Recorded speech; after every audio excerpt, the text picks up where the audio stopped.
Ништо повеќе не е исто. Само небото е лимит за успесите на Македонија во светската трка за модернизација на технологијата за изработка и процесирање храна.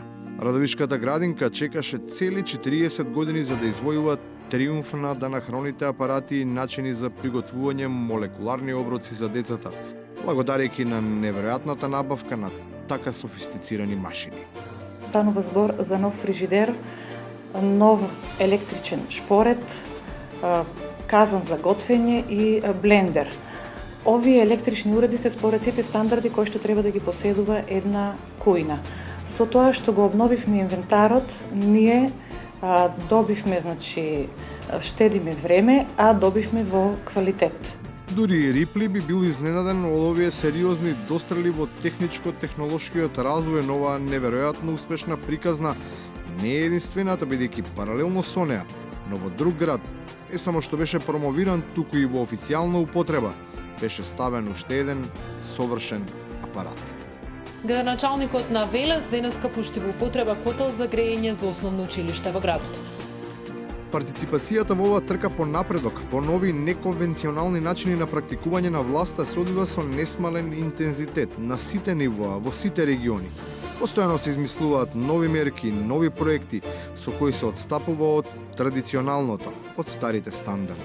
Како најголем загадувач во овој период се анализира дека е чадот од казаните кои печат ракија, па затоа градоначалникот на општина Кавадарци, Александар Панов, како мерка заштита за загадување на воздухот, ќе субвенционира печење на ракија на плин наместо на дрва. Но ниту тоа не е се. Овој вистински предизвик во драматичната битка за квалитет, развој и унапредување на условите за живење придонесе општините толку многу и посветено да се зафатат со инвестиции во набавка на интергалактички возила за собирање, транспорт и складиштање на отпадот. Возниот парк е збогатен со 2 нови трактора.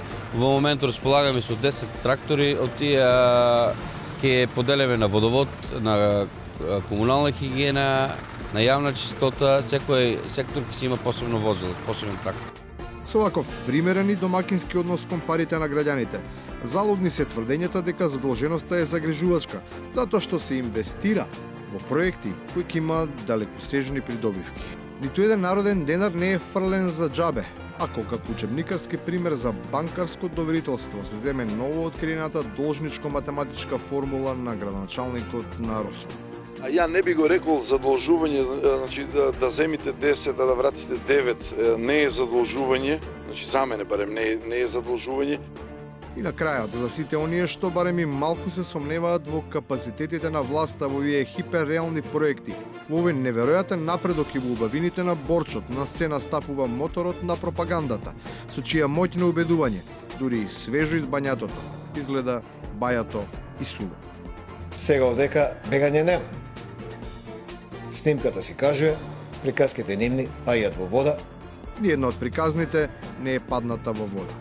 Падната е од некоја друга планета.